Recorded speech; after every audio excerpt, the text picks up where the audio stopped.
Greetings, I'm Josh Tyson, co-author of the first best-selling book about conversational AI, Age of Invisible Machines. The book explores the learnings of 20-year conversational AI veteran and OneReach.ai CEO Robb Wilson. Each week, Robb and I bring in a guest to continue the conversation we started in the pages of our book. This week on the Invisible Machines podcast, we're talking about the fractal nature of the many, many predictions our brains make from moment to moment. How your brain's ability to construct abstractions feeds creativity, how AI models are already mirroring aspects of human brain development, and why we need contrarians in the mix when designing experiences using conversational AI. Our guest is famed psychologist and neuroscientist Lisa Feldman Barrett. Lisa is the author of the best-selling book 7.5 Lessons About the Brain, and her groundbreaking research puts her among the top 0.1% of most cited scientists in the world. A contrarian by nature, her work has debunked concepts like lizard brain and painted a new and accessible schema for brain development and function. Lisa holds appointments at Harvard Medical School and Massachusetts General Hospital, where she is Chief Science Officer for the Center for Law, Brain, and Behavior. She is also a distinguished professor of psychology at Northeastern University. Robb and I were thrilled to have this opportunity to pick her brain, as it were, so enjoy this conversation with the incomparable Lisa Feldman Barrett.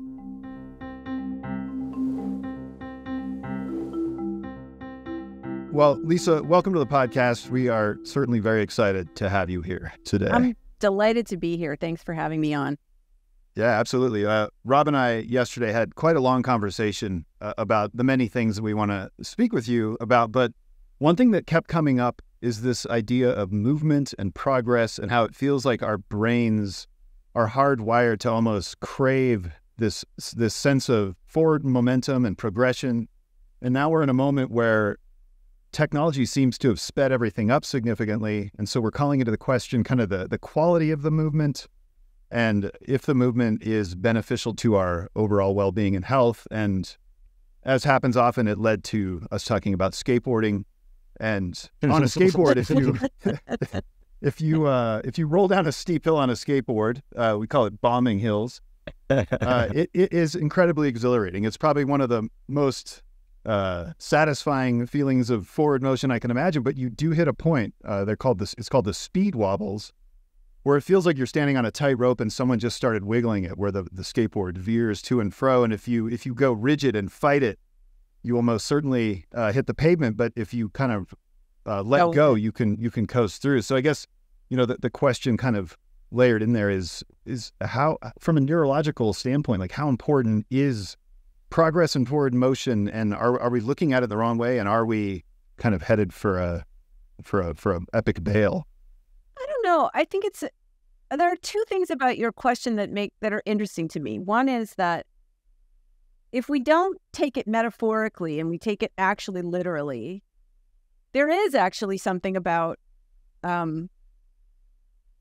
forward motion and going quickly that is exhilarating. So for example, I have a friend named Barb Finley, who's an evolutionary biologist, and she pointed out that when you're on a moving walkway, like at the, airport or something, and you're walking on the moving walkway, you go faster than, it's really fun, right? And then, but then when you get off, you sort of have this like jolt. Right. And so metaphorically, I'm sorry, not metaphorically, but so concretely, there is something actually about forward movement that I don't know if it's universal, but certainly a lot of people like. And speaking of somebody, I don't skateboard, but I do actually like to drive fast cars. I don't actually always get to drive cars as fast as I would like, but sometimes I do, and I love it.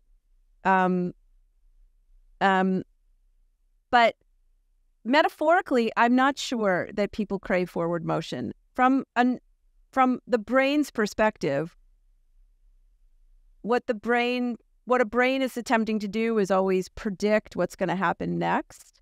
And things are much more metabolically efficient if you predict well. So that's partly what happens when you, step off that moving walkway. that you've just had a jolt to your predictions, right? Or, when you exercise, when you do anything and you practice, you get more efficient at it, and then you get smoother at it, right? So if you play tennis, or I'm sure if you skateboard, or when you're exercising to become better at something like running a shorter mile or more efficient mile or something like that, you just want to practice again and again and again and again. Right. It's really different than, let's say, if you're trying to like condition or lose weight or something when you exercise, then you want something like interval training where people are constantly calling out something new and you can't predict, and that's like less metabolically efficient. Let me just say one other thing, and just, I know I'm blabbing on, but I just want to say that. So I think that there's an optimum amount of novelty that people like, where when something is novel, your brain releases chemicals that cause you to feel more alert and more worked up, and that can be pleasant or unpleasant. It can feel like, you can conjure anxiety out of it, or energy, to, feeling energetic, depending on how you make sense of it. But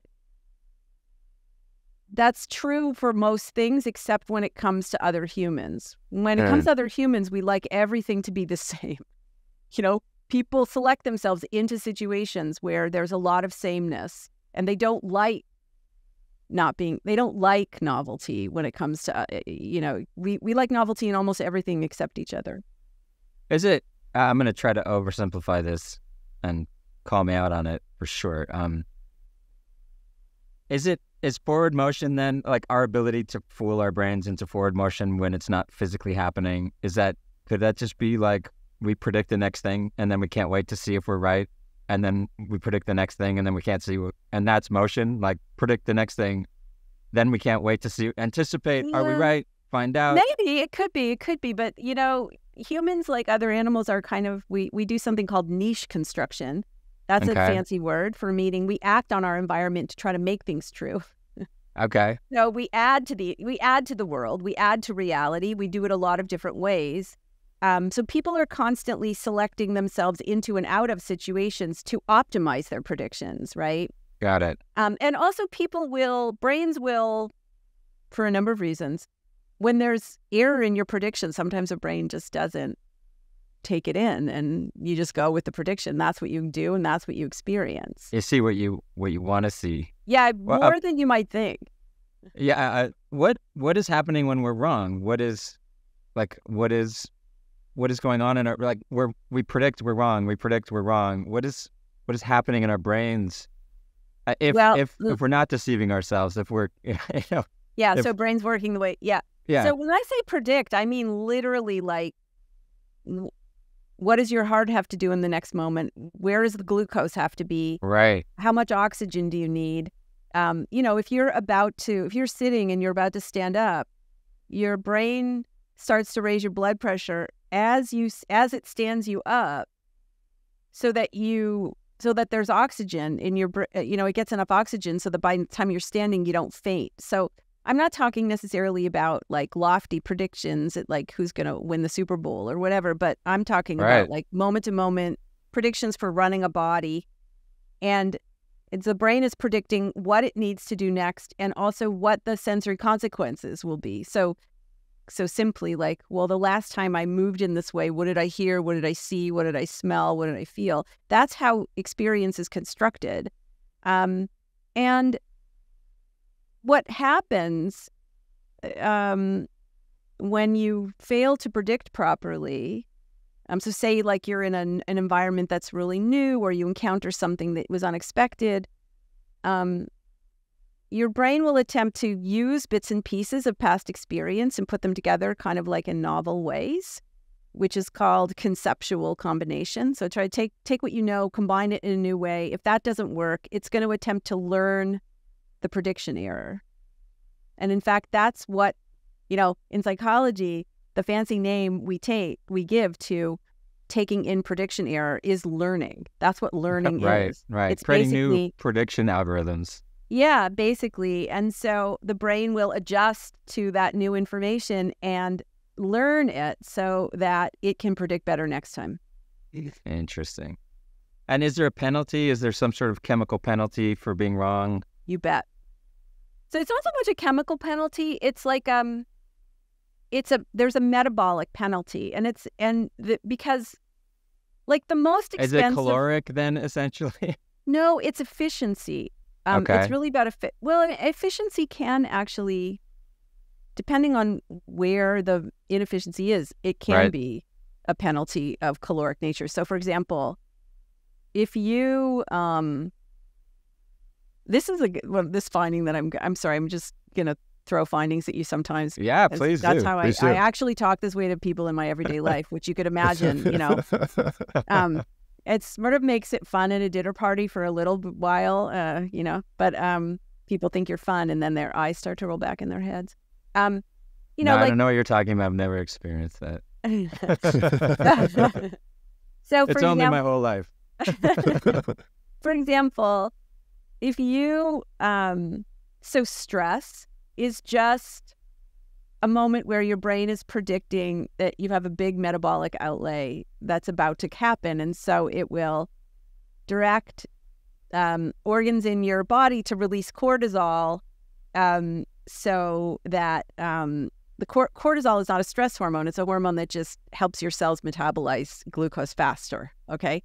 So it tells your adrenal glands to secrete cortisol. You get a flush of cortisol. That's really all stress is. There's a longer story there about when stress is good and when it's not so good. But the interesting thing, it's sort of interesting if you're a scientist, and it's kind of horrifying when you're thinking about it as a person. If you're stressed within 2 hours of eating, like especially if that stress comes from a social source, your metabolism becomes inefficient to the tune of 104 calories. So it's as if you ate 104 calories more than you actually ate. Wow. Which over a year of 3 meals a day is like something like 11 pounds. So if you're, reading the newspaper while you eat breakfast every day, you're basically risking, a good 3 to 4 pounds if you did nothing different. And you wow. Yeah. So yes, there is a metabolic cost. Wow. And 2 hours when you're eating 3 meals and snacking seems like all day. Well, yeah. I mean, the research didn't actually take account of snacking. So, but if you're like a lot of people, you'll be, reading your. I don't know if people read email anymore. I'm an ancient person, so I still, I gave up the papyrus and now I just read email. But I mean, like but if you're on social media, or you're texting or you're slacking or whatever people do while you're eating, But the point is that I was going to make is that the most expensive things you can do, metabolically speaking, are move your body, like drag your ass out of bed in the morning. That's expensive. Learn something new, because learning involves growing little nubs on your, it involves thickening your myelin in your brain and growing little nubs on the dendrites of the little branches on the neurons and so on and so forth. So there's a learning is a physical process, and also dealing with persistent uncertainty, where the brain can't narrow down its predictions. That turns out to be exhausting, and the reason why it's exhausting is because it's actually it's a little more metabolically demanding to do that. And if you do that over the long run, it's like adding a slight drag to the system, which over the longer term, adds up. Oh, that's interesting. Yeah, so in a lot of ways, it everything's just simpler than we think it is, but then almost like fractals, they become complex when you compound all of these things into, looking at our calendars, and you're like, wow, like at some point our calendars can chain all the way back to metabolic movements, but the calendar is so much more complex, and the movements are like these raw parts. So it's so interesting that you say that to me, because, I just got finished writing a paper It's a philosophy of science paper. So, I'm pretending actually to be a philosopher. And one of the points that I was making is that knowledge is always some kind of simplification. Like, so everything is, if you think about, like, one way to think about what a brain is doing is it's a signal processor. And it's not modeling the world, it's modeling the sensory surfaces of your body. So that's the only way that the brain knows the world, is through the sensory surfaces of your body. And your brain has sensory surfaces everywhere for signals that derive from the world, but also that signals derive from inside your body. That's how your brain is. Your brain models basically also the sensory state of your body according to the signals that it gets, right, from the surfaces. Right. And so there's a lot of complexity there. And what the brain is doing is it's constraining that complexity using signals that it reconstitutes from the past. That's what we call memory. So all knowledge is simplification to some extent. But if you simplify too much, then you have what philosophers call a theoretical kind. It's like a fiction that doesn't really work in the real world. Right. But you can't have complete complexity. So it's always like finding that sweet spot between complexity and simplification. And Curation. that's what I heard you. That's what I heard you talking about. To relate it to art, it's like abstract art, realistic art. And and in fact, actually, it's so cool that you say that, because that's what some people call signal compression in the brain. They call it abstraction. Right, which makes sense. And then with abstraction, you get to everybody sees something different, and you get to construct your own version of it, which is creativity, right? Isn't that exactly? It's creativity, but it's also things like there are a lot of features of experience that are abstractions, and what I mean by that is they're multimodal. They're lower dimensional multimodal compressions of that larger signal ensemble. So the interesting thing that you're doing is you're saying, okay, well, all these things which have different sensory motor patterns, they all are similar in this abstract way. And so it lets you kind of, so that's how, things that don't sound the same or feel the same or smell the same can have the same function, right? So this is how, little pieces of paper can be currency and traded for material goods. But at another time it was diamonds, and another time it was salt, and another time it was big rocks in the ocean. So it's also how language works. Language is about abstraction as well. I mean, basically we're doing abstraction all the time. And you're exactly right. It gives you much more flexibility, which, is a feature or a bug depending on how much it screws with communication with other people. Like if you're a politician, it's a feature because you can say 10 different things to 10 different people, and each one agree with you because they basically add their own meanings to it. I've heard it be compared to some politicians being more high fidelity, others being more low fidelity, and that low fidelity being more likable. And I was sort of relating that back to Marshall McLuhan's kind of thinking around media and fidelity and likability, that the more we kind of get to impose our own ideas onto something, the more of our own creativity is exercised, the more likable. Sure, but in politics, that there are dangers there, right? And I mean, manipulation I heard a really interesting analysis by Ezra Klein. Maybe I read it in one of his columns. I can't remember, but it was definitely him. He was talking about how Republicans, I guess people who like Trump and people who don't like Trump, and he was saying that the people who like him think he's speaking metaphorically, and the people who don't like him think he's speaking concretely. Right. And I thought, I've heard that, yeah. It's a really interesting analysis, and it made me wonder how much that's a general principle, meaning that, when someone is speaking simply, you have a lot more opportunity, as you said, to sort of add your own context, Right. Infuse it with your own meaning. And it made me wonder, how much is this a general principle, really? Right. Because on the other hand, when things are really, when there's not a lot of context, there's a lot of opportunity to be wrong. And that's what makes communication across, texting, or where it's words only and you don't have any other signals, there's like more opportunity for miscommunication. Yeah. I wonder, like, if connecting the two things, our prediction machines and our desire to manipulate the information to be right, and low fidelity in politicians, right? It's they give us the opportunity to predict, to modify our predictions and convince ourselves we were right. And I just can't help but think, does anyone really care what he really thinks? Well, I think so.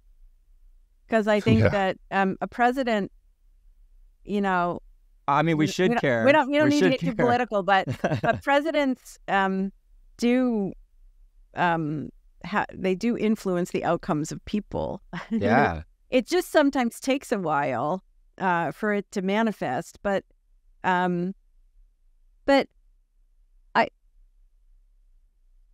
I don't know. I mean, I think it's probably just more complicated than that. Probably, in 100 years, if humanity is still around, people will be analyzing this time period, trying to figure out what the hell happened. Yeah. What was going on with our prediction machines at that time? So to kind of, this is a question I've been dying to ask you. Again, might be an oversimplification, but there was a time where we thought, like you said, papyrus, so I'll go there and say, like, oh, that's the end of our memories, the invention of papyrus, right? That's that we won't be able to remember things anymore now that we have this way of storing information externally to our brain. And now we have like phones. We don't memorize phone numbers and blah, blah, blah. So we have this device now that augments our brain in form of memory. And I can't help but think AI is now like the sort of prediction machine of calculators. And if it starts doing our predictions for us, if we start depending on it to do our predictions, what does that look like? A world where now we don't trust our own predictions. We start depending externally for those. Is that even possible?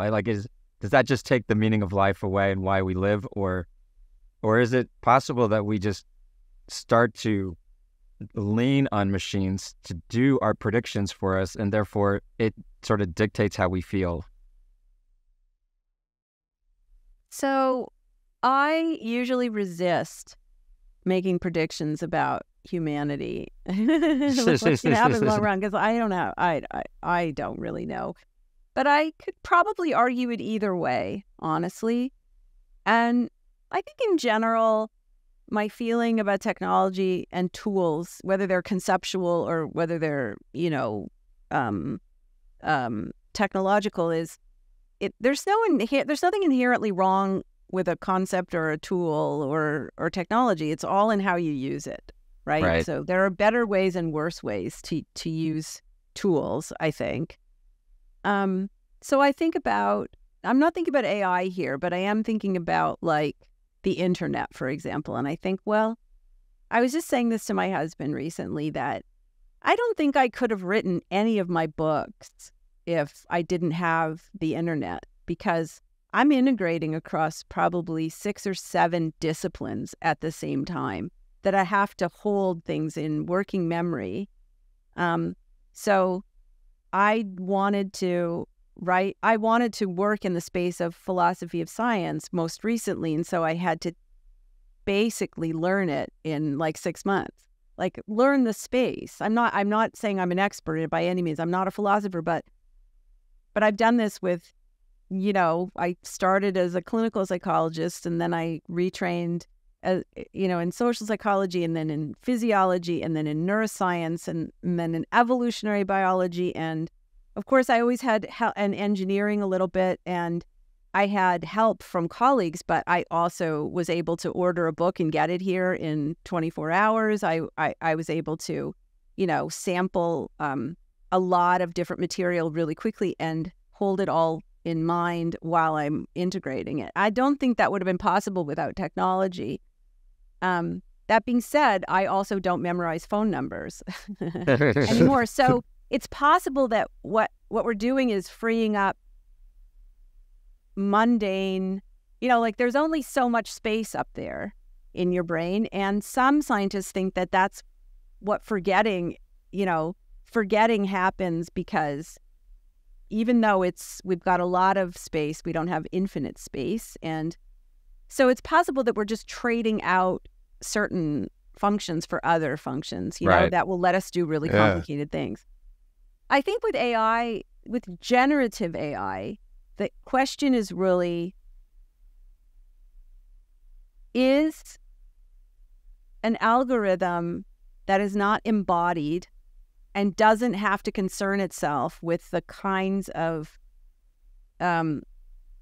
challenges that a human brain must concern itself with, is it going to make the same kinds of generative leaps that a human brain would?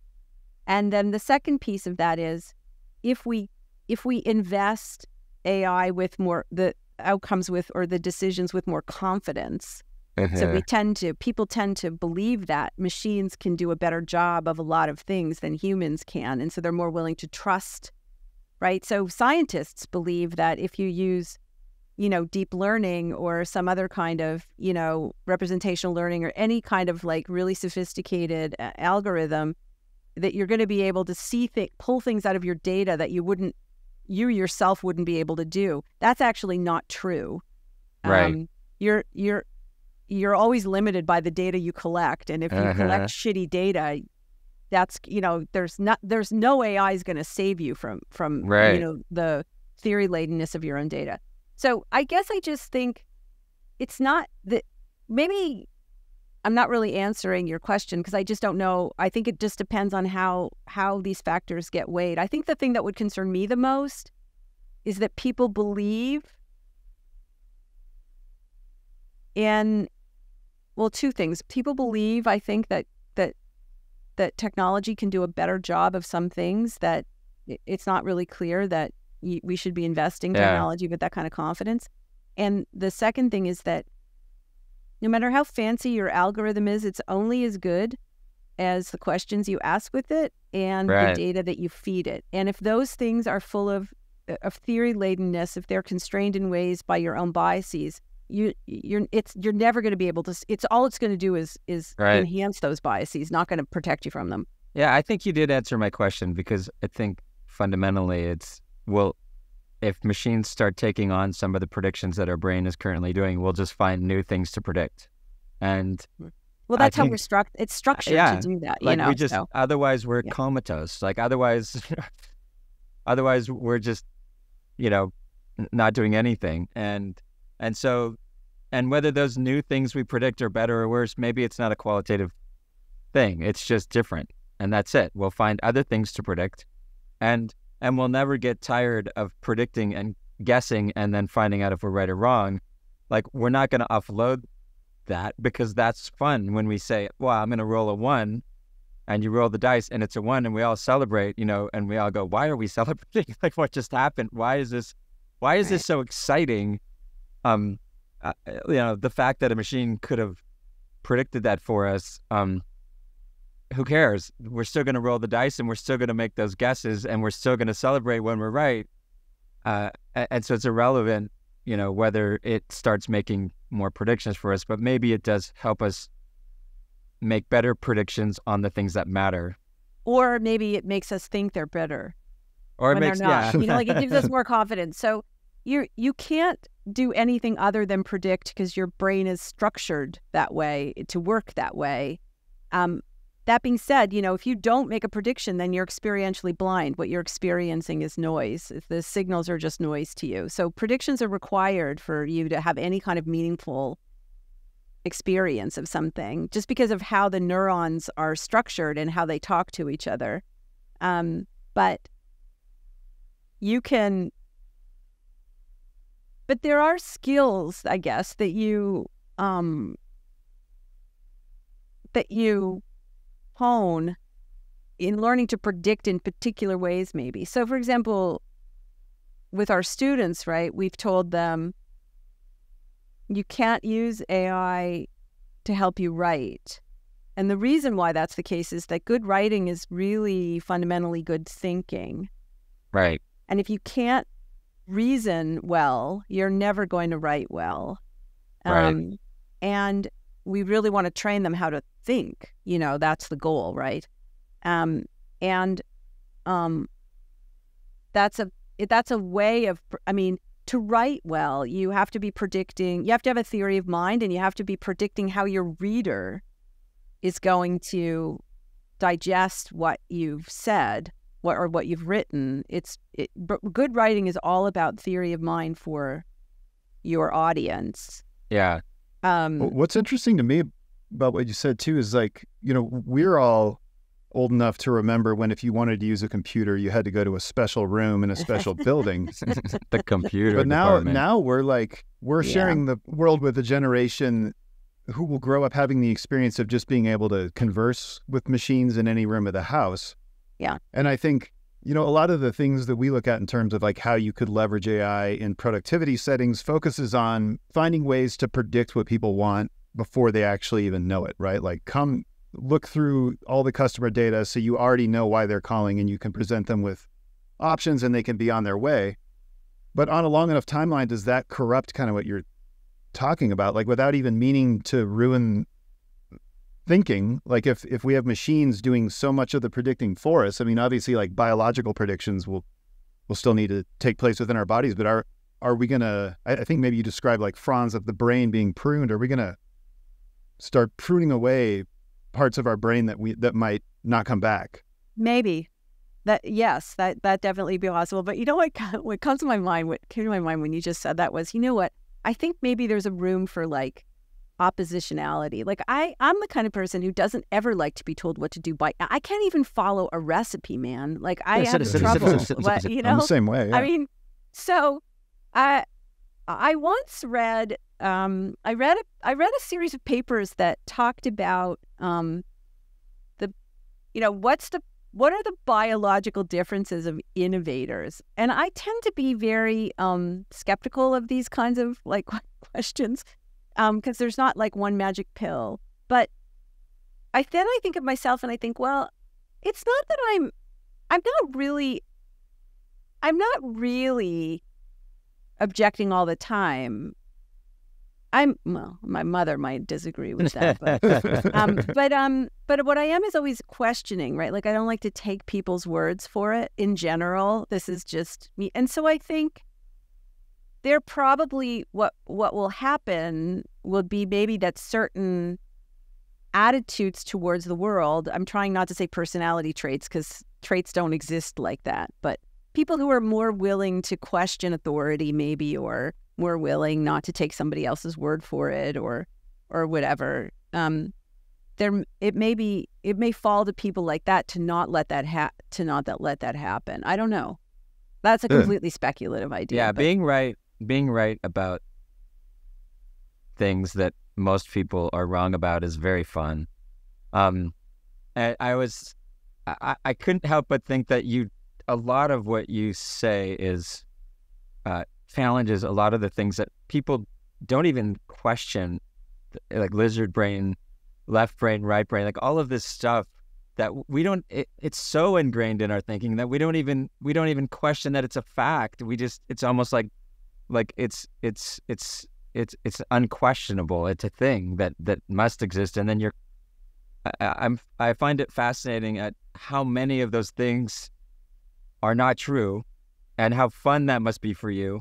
And then also, though, so many things that are age-old and assumed, how much a lot of the things you find support those things, and both being really fun to go. It's really fun to refute things that we all have just assumed are true, but it's also really fun to explain and support things that are true that we've always thought are true. And I'm just so surprised at how many of those things you get to do. Well, but I think that one of the things that I love the most, I really gravitate to, is actually places where I'm wrong about something. So I just think, like when I learned that neurons, the way neuron is structured, this just totally blew my mind. Okay, so the way the neuron is structured, just a little bit of a simplification, but you've got these like branchy parts at the top, which are called dendrites with the little nubs, and they've got receptors and they receive chemicals from other neurons, and then the dendrites feed into the body of the neuron, and then there's an axon where there are electrical action potentials that fire, and then they fire down to the end, and then that neuron releases chemicals for some other set of neurons. Then that's how neural propagation works. So that's simplification, but it's generally the case. So it turns out that the little receptors on the dendrites are not, when you're learning something, it's because they're constantly forming, like randomly. They randomly form, and then if they are reinforced, they stay. Otherwise, they are reabsorbed. So it's not like it's like evolution in a way. Well, it's even more. I mean, it's like random foraging. It's like these little cells are like randomly foraging for connections. And they're not waiting to receive prediction error or something new and then they grow. They're constantly growing randomly. Got it. Okay, it's just like, there are certain brains have cells in them to inject error into the signaling because that increases the information bearing load of the system. Because the variation can then be used for something. So stuff like that I'm like that. Yeah. I was like, seriously? Neurons are foraging for information, basically. Like, really? That's really how it works? So I think things like that are very cool. And but I think when you marry that with a real respect for evidence, like I will change my mind about something if the evidence is really strong, even if it violates my own intuition or whatever, I don't have any problem with that. And I think that's maybe where other people get into a little bit of problem because they get stuck on them. That's fun too, right? It's fun to prove yourself wrong, including yourself, like everybody and yourself. It's always, because that's the learning. I am fascinated though by that idea that everything is about, we throw ideas out there, and if they're reinforced, they stick, and if they don't, and there's so many ways to take that in terms of just trying to tell people to fail and fail often. It's that same idea. Yeah, I think that's right. Well, Rob, that sort of touches on something I was thinking about. We recently had a great conversation with Blaise Aguirre y Arcas, who's a VP at Google and works with AI, and he was one of the authors on the original Lambda paper. And he talks a lot about this idea of like communal intelligence. He spoke to us about islanding, the idea that small populations, that are isolated from larger society, their innovation rate plummets. Mm-hmm.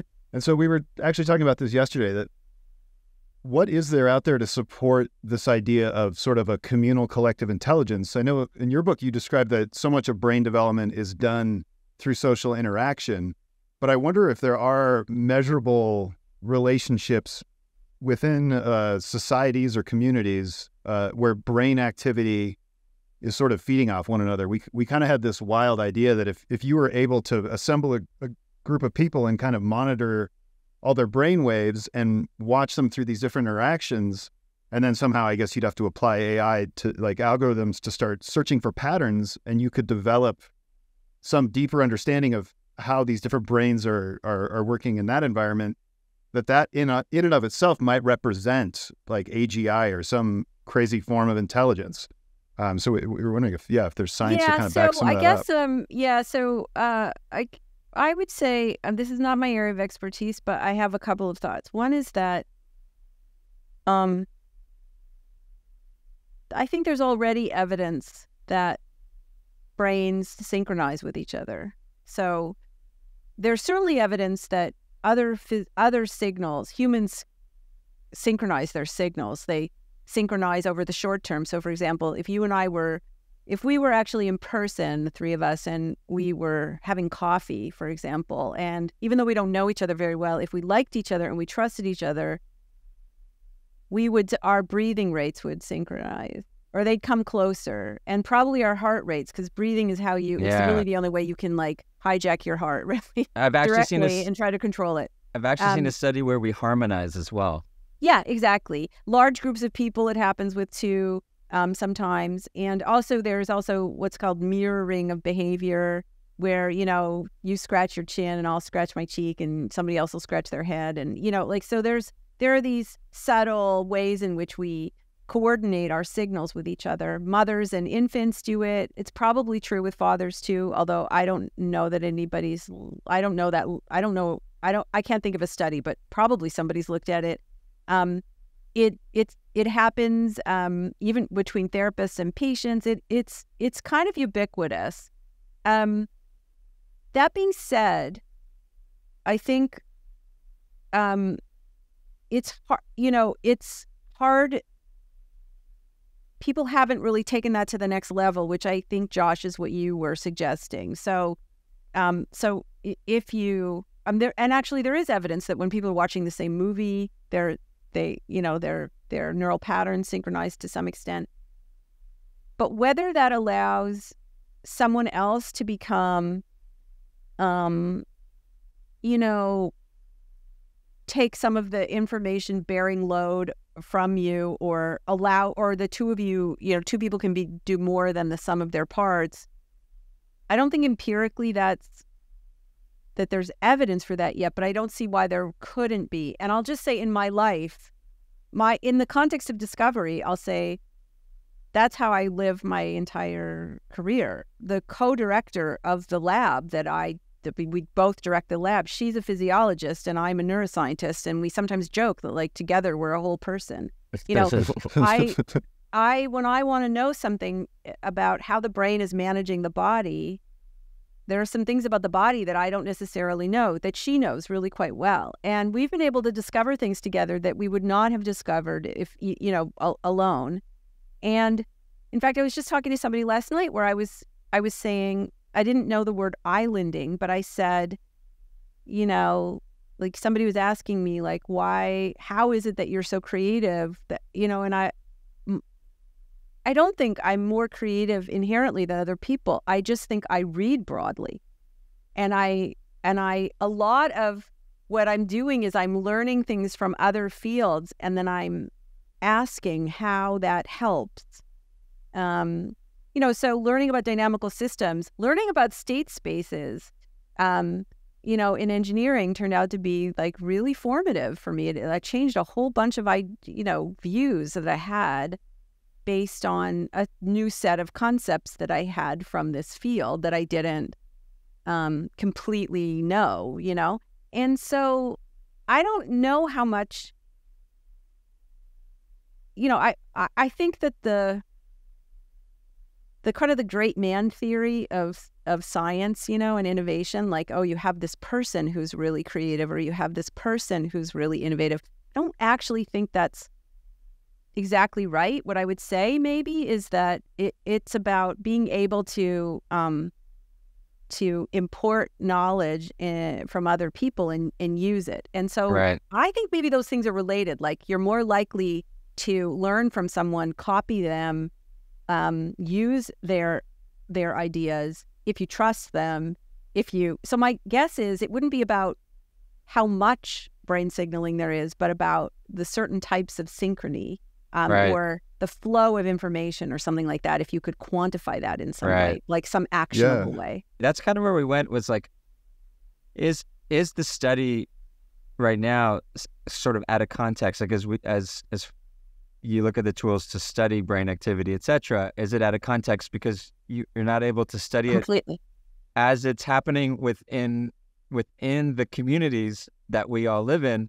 And so, and how would you measure it and factor in context? How, like, would you put brain scans on 10 people and then just like we would synchronize it?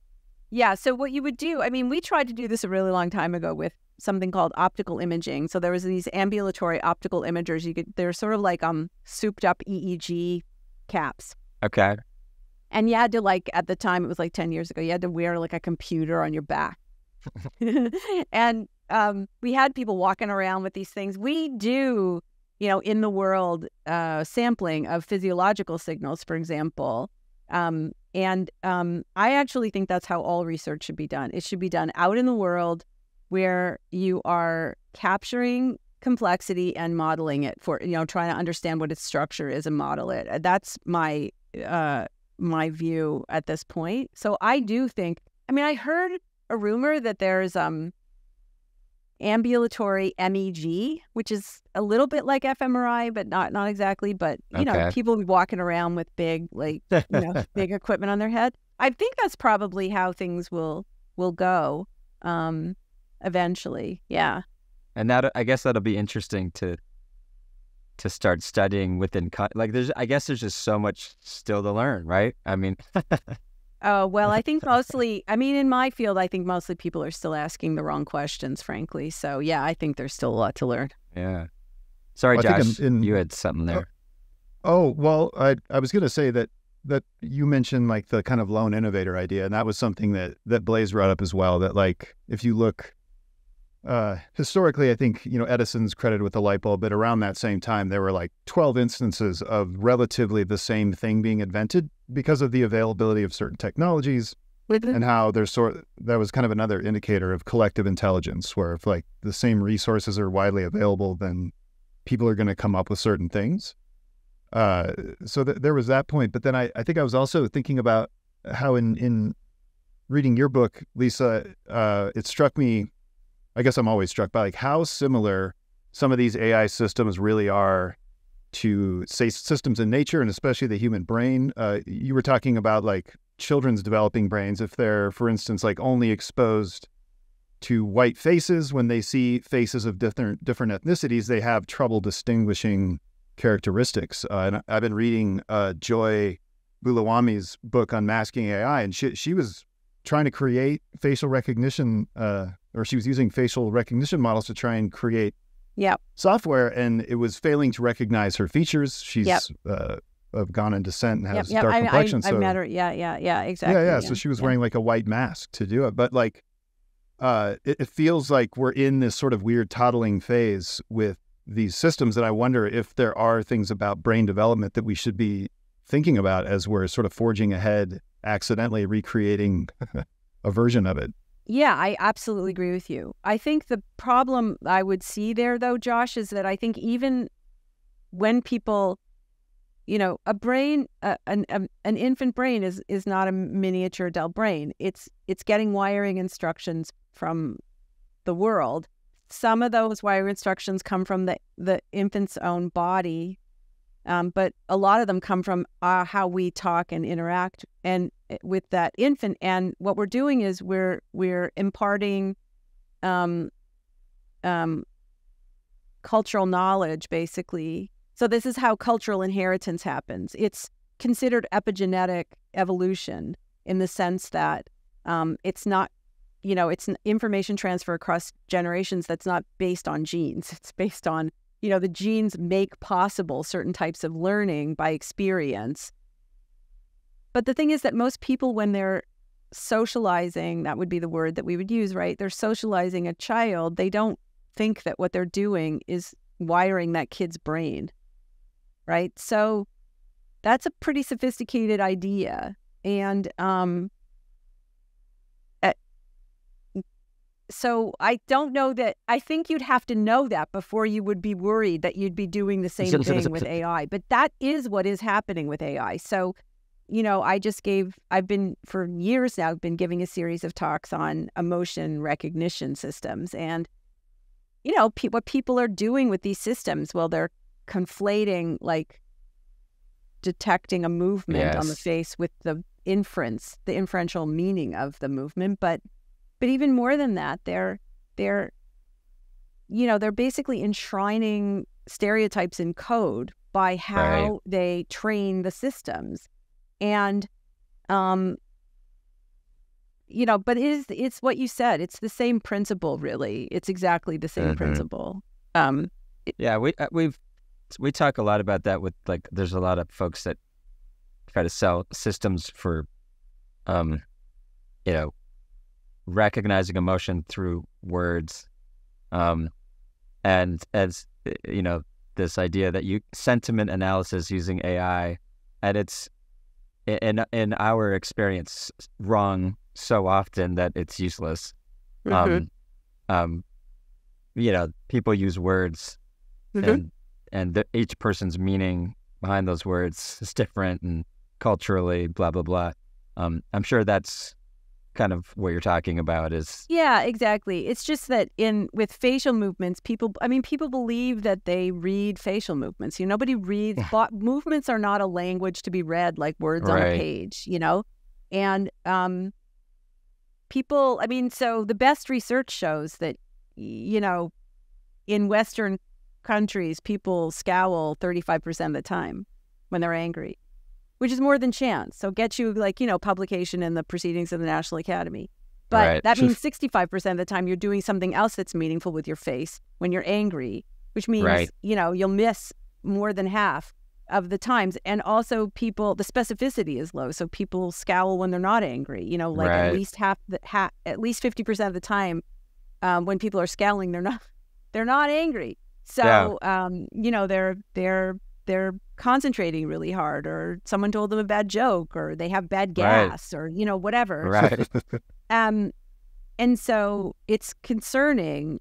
And it's funny because, like, not angry or angry, if you guessed, without any data whatsoever, you'd probably be able to get numbers similar to that. Yeah. And in real life, we correct pretty quickly. We're constantly nudging each other in conversation when there's a misunderstanding. But if you again, just to get back to your point, if you believe in the credibility, if you have confidence in technology to tell you the truth about something, then you're shit out of luck. Basically. Yeah, that's a tall order. It is a tall order. Yeah. Well, on that note, this was fantastic conversation. I enjoyed it. I don't even think we barely touched our list of things we wanted to ask you, but at least we got invite me back. The top invite ones. Me back. For sure. We would love to have this you was back. totally fun. I really enjoyed this. So thank you so much. That's great. Thank you, Lisa. Appreciate it. All right. All right. Well, thanks again for joining this ongoing conversation about conversational AI. Be sure to subscribe to Invisible Machines wherever you get your podcasts, and if you feel so inclined, please leave us a review on the Apple Podcast app.